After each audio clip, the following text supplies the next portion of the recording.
young ladies were heading up a storm on North Terrace last week. You might have seen them. They were changing the face of public space in Adelaide on North Terrace. It was part of the 80-year celebration for the Christmas pageant, and the young people were invited all across North Terrace to become involved in reshaping what the public space looked like there. So I want to invite you to try and capture a memory of your own. When in your own childhood or teen years were you invited to change the face of public space that you inhabited? It may have been at a school fete, it might have been making cubbies in a national park. Whatever it was, it would have been hopefully a very important part of you understanding what public space was by distinction with your front yard or backyard on the block that you lived in, or your balcony. For me, it was a cul-de-sac that I grew up on. There were 6 families around the perimeter of that cul-de-sac, and the kids who formed the tribe, who took over that cul-de-sac, used all manner of colourful chalk to actually create worlds on the bitumen. We created the most extraordinary places and took ourselves there in our imagination, and often so caught up were we in the visual images of what we were doing that it was our ears telling us that a car was coming long before our eyes did. So we were learning what it meant to negotiate the use of space, sharing with cars, sharing with each other, having other people draw over your designs and draw over the worlds that you were creating, and to work out what that negotiation was all about. So I hope you found your own memory, and that's what I want to talk about today, is why those experiences of negotiating public space when you're a little person are really important. Cities are for all of us, and the Grattan Institute reminds us of these things, that the way that we build cities can either hinder or assist, and sometimes they can actually cause social isolation. Residents need to be involved in the decision-making of cities. Deep public engagement is vital, and whilst we know that's true, there's also evidence to suggest that not everyone's offered a seat at the table of that decision-making. Cities are for all of us, and that includes children and young people. The former mayor of Bogota, Enrique Penaloza, tells us that children are an indicator species, and that if you design a city well for children, it'll be good for all people. This is really true, but it's not just a design issue, it's also about social inclusion and making sure that young citizens feel as though they are engaged in and part of the city and valued. UNICEF understand this, and in 1996 began an initiative about child-friendly cities. So there are hundreds of cities around the world who signed up to be child-friendly cities. And that means that they sign on to a set of principles and values, which are too big for me to have listed for you here, but they include things like making sure that every young person has the right to influence decisions in their city, that they have the right to participate in community life, that they can meet friends and play, that they can be the recipients of services of education, health and basic shelter. It's desperately important that we uphold these things as well, because if you consider the multiple challenges that young people are going to face in the world that's ahead of them, the things that we're even frightened by now as the challenges that we as adults have to deal with, it's vitally important that children are brought into the process of deliberative decision making. How do you negotiate such complex things that need to be considered? It's really important that those skills and capacities are built from an early age. You can't expect people to have those skills if it's only by the age of 18 when they can suddenly vote that they're allowed to be part of that conversation. So often, given this is clearly a passion of mine, when I talk to people about new built environments that are being developed and ask, so were children and young people consulted on that? I'm often surprised to hear people respond with, well, you know, we can't ask every minority group. And I'm really quite shocked. At what point did we decide that children and young people were a minority group? Clearly, legally, like some of them could be considered minors, but they're certainly not a minority group. They're the largest tribe in the world. They are more than 3 billion strong.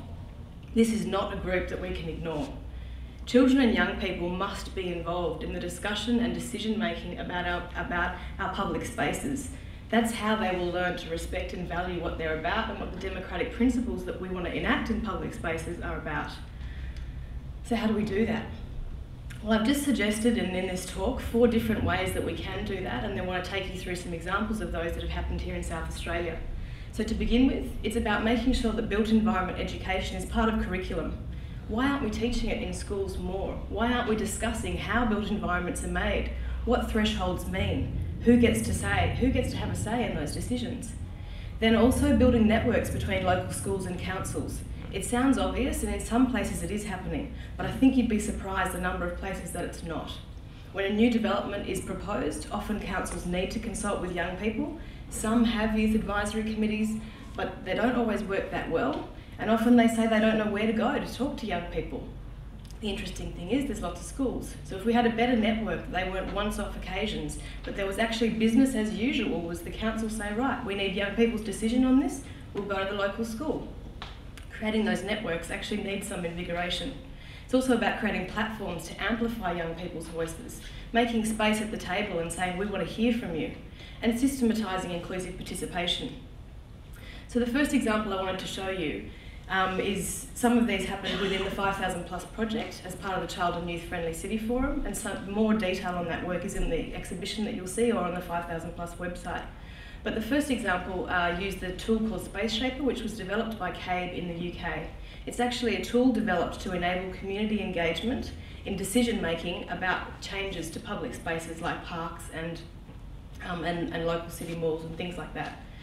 On this occasion, they also then ended up developing a separate tool that runs in parallel, but specifically for 9 to 14-year-olds. So we adapted that tool and used it here in Adelaide at 2 schools, at Gilly Street, that we heard a little bit about from Brian earlier, and also with Sturt Street.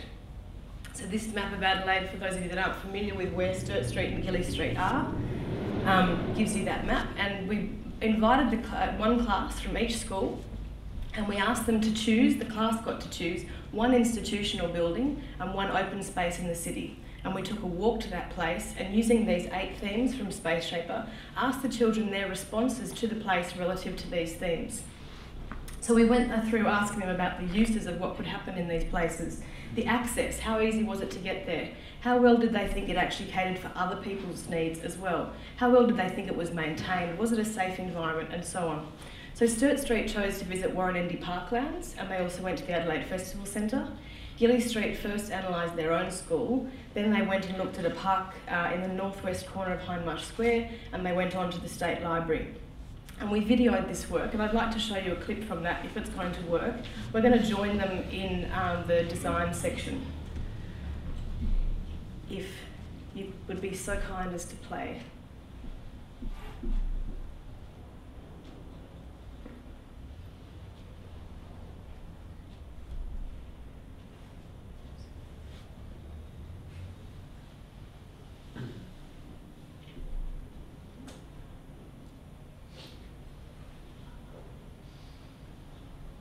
No, that's the next slide.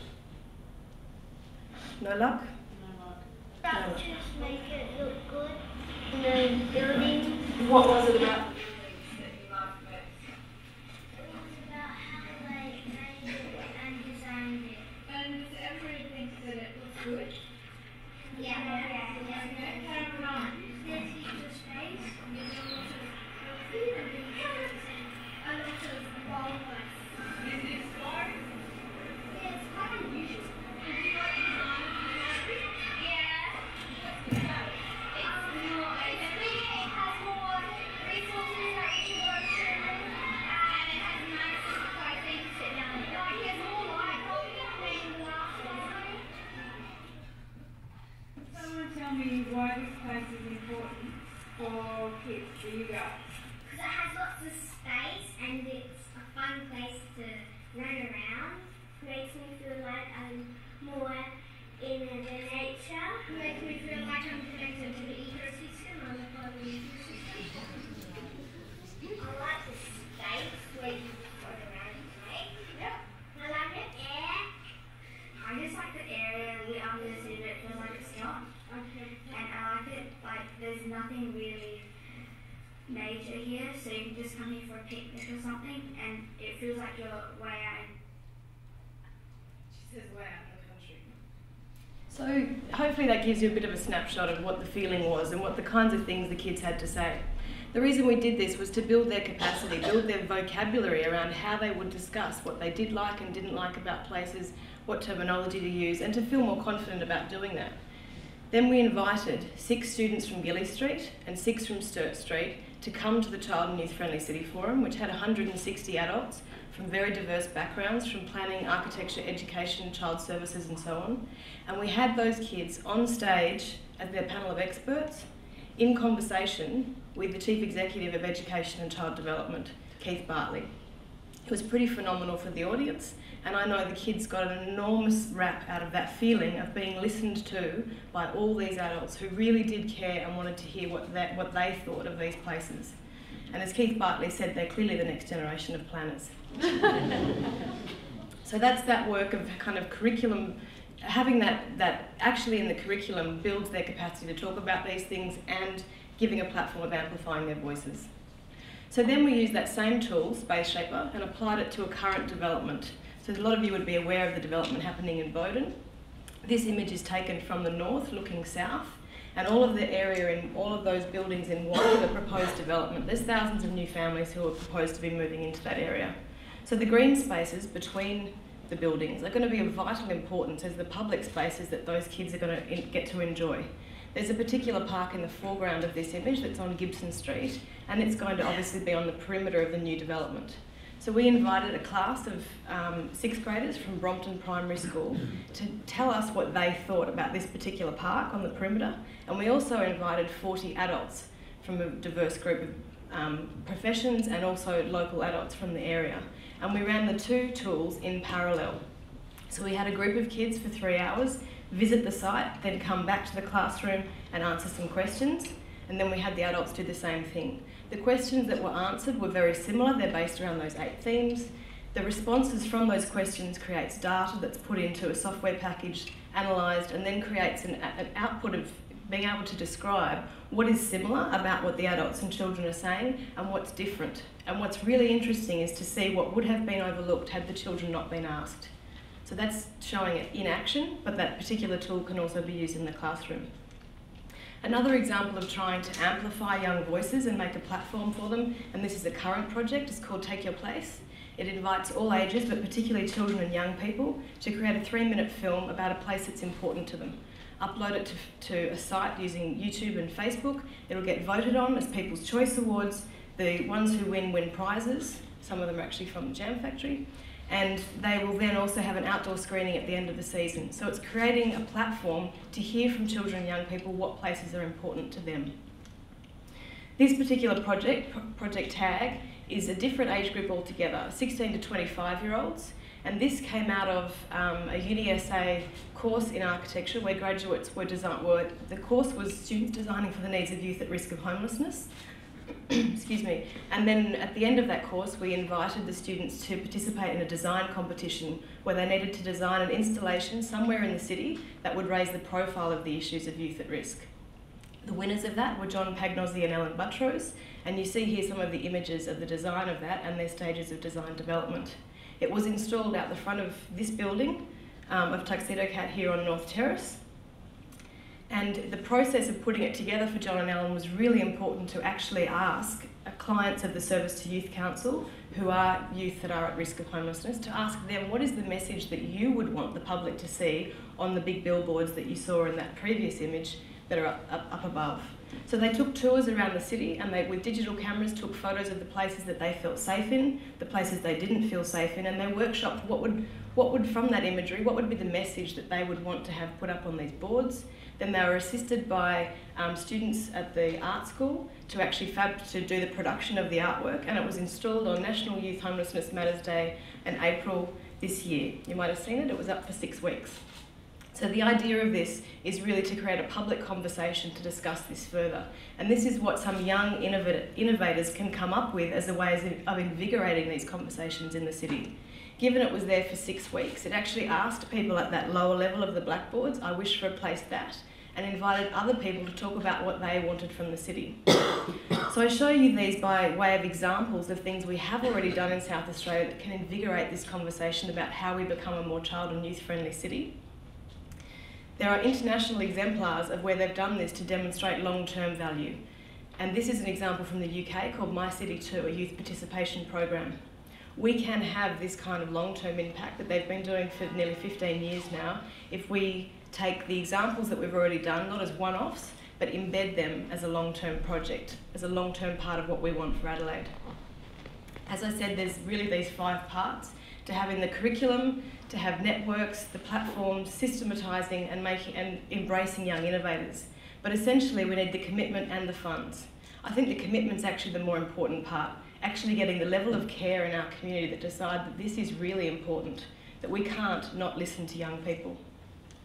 And I'd just like to close on this quote from Nelson Mandela, reminding us that there can be no keener revelation of a society's soul than the way it treats its children.